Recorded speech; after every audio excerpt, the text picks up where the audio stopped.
कायस्थ विकास परिषद के तत्वावधान में आगामी 26 मार्च को होने वाले कायस्थ स्वाभिमान रैली एवं महासम्मेलन के संदर्भ में संयुक्त रूप से गोरखपुर क्लब में पत्रकार वार्ता कर कायस्थ विकास परिषद के संरक्षक व चित्रगुप्त मंदिर सभा के पूर्व अध्यक्ष अतुल श्रीवास्तव ने कहा कि कायस्थ समाज के सभी क्षेत्रों में कायस्थ विकास परिषद ने अपना महत्वपूर्ण योगदान दिया है, लेकिन विगत कई वर्षों से राजनीति के क्षेत्र में सभी राजनीतिक दलों ने कायस्थ समाज को हाशिए पर रखा है।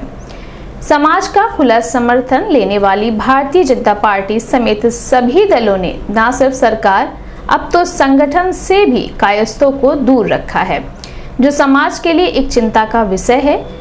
पूर्व राष्ट्रीय अध्यक्ष वैद्य अरुण कुमार ने कहा कि यह महारैली न सिर्फ एक शक्ति प्रदर्शन है, बल्कि यह सभी राजनीतिक दलों के लिए एक चेतावनी भी है कि यदि अब अगर कायस्थ समाज को राजनीतिक दलों ने उचित प्रतिनिधित्व नहीं दिया तो समाज कुछ ठोस कदम उठाने के लिए विवश होगा। वहीं युवा प्रकोष्ठ के युवा अध्यक्ष दीप्तिमान श्रीवास्तव ने कहा कि प्रदेश के कई जिलों के कायस्थ विकास परिषद के पदाधिकारी अपने साथियों के साथ इस स्वाभिमान रैली एवं महासम्मेलन में आ रहे हैं। निश्चित रूप से यह एक सफल एवं ऐतिहासिक सम्मेलन होगा। मैं चित्रगुप्त सभा का पूर्व अध्यक्ष रहा और कायस्थ विकास परिषद का संरक्षक रहा संस्थापक और लगातार बना आ रहा हूँ।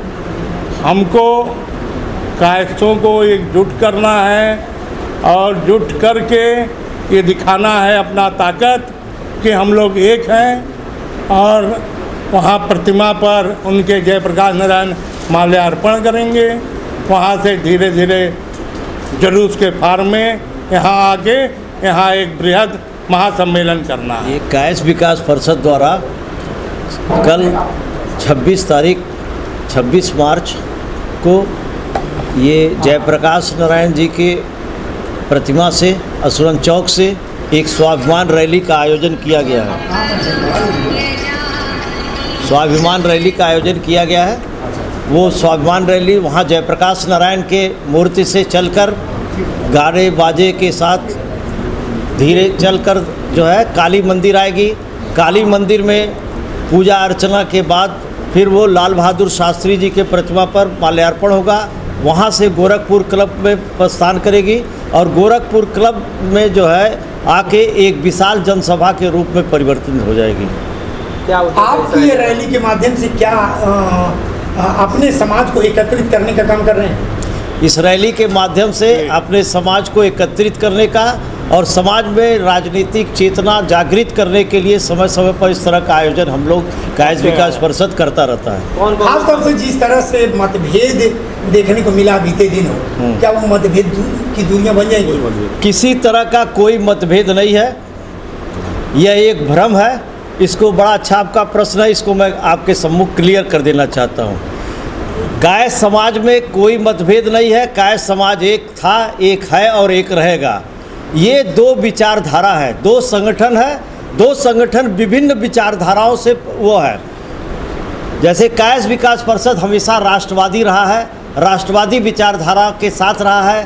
राष्ट्रवादी विचारधारा से ओतप्रोत जो राजनीतिक दल रहे हैं, कायस्थ समाज उनके साथ रहा है।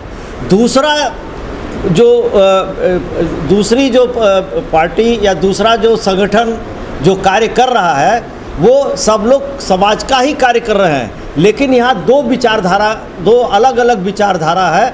जो नेतृत्व है, नेतृत्व जिस विचारधारा से ग्रसित है वह दल उस विचारधारा से प्रेरित होकर उत्प्रेरित होकर कार्य कर रहा है। जैसे हम राष्ट्रवादी संगठन से प्रेरित हैं, हमारे महापुरुष जो थे वो सदैव राष्ट्र के लिए समर्पण थे। हम लोग जातिवाद नहीं बल्कि राष्ट्रवाद का समर्थन करते हैं। और जो दूसरी संगठन है वो आप समझ लीजिए कि हम राष्ट्रवादी हैं, दूसरा संगठन उनके जो नेतृत्व का जो विचार है वो अपने विचार से चल रहे हैं। यहाँ विचारों का मतभेद है, कायस्थ अलग नहीं है, कायस्थ समाज एक है। सब लोग भेद नहीं था, मनभेद था। इसको मनभेद भी नहीं कहा जाता है, इसको विचारों का भेद है। अलग अलग विचारधारा के लोग हैं।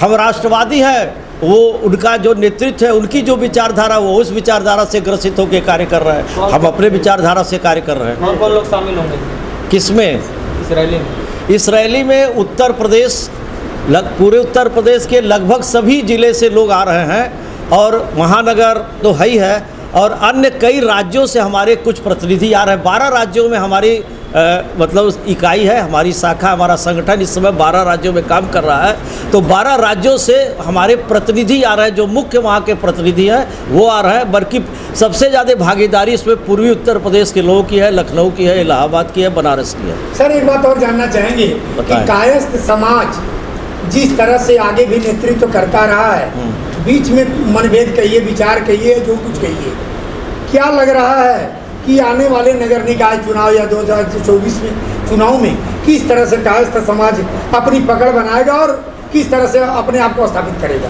कायस्थ समाज कल भी नेतृत्व कर रहा था, कायस्थ समाज आज भी नेतृत्व कर रहा है।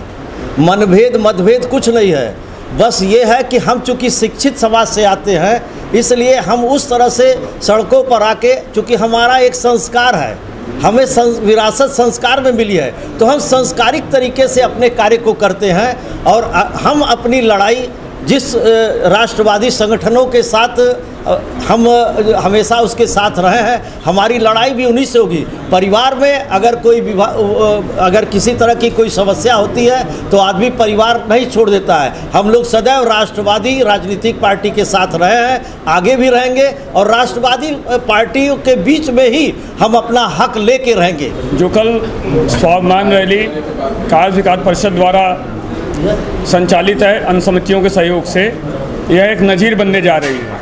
भारतवर्ष में युवा राजनीति करवट ले रही है।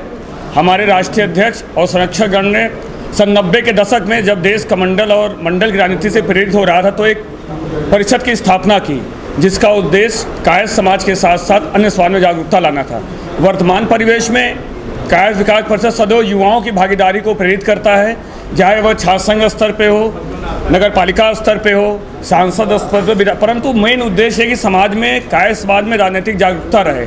यह विवेकानंद का समाज है, राजेंद्र बाबू का समाज है, लेकिन वर्तमान परिवेश में भी हमारे युवा अत्यंत सक्रिय हैं, और उन सक्रिय युवाओं को एक दिशा देने के लिए कल का यह सम्मेलन एक नज़ीर प्रस्तुत करेगा। और सभी राजनीतिक दलों को, किसी राजनीतिक विशेष के लिए नहीं हो रहा है, यह सभी राजनीतिक दलों को एक आग्रह भी है, एक चेतावनी भी है, और एक यह मापदंड भी है कि कायस्थ का युवा व्यक्त चुका है और भारत युवाओं का देश है, विवेकानंद का देश है, और उनसे प्रेरणा लेके बाबा गोरक्ष की नगरी जो अलग कल जगेगी, उसका परिणाम स्वयं आपके सामने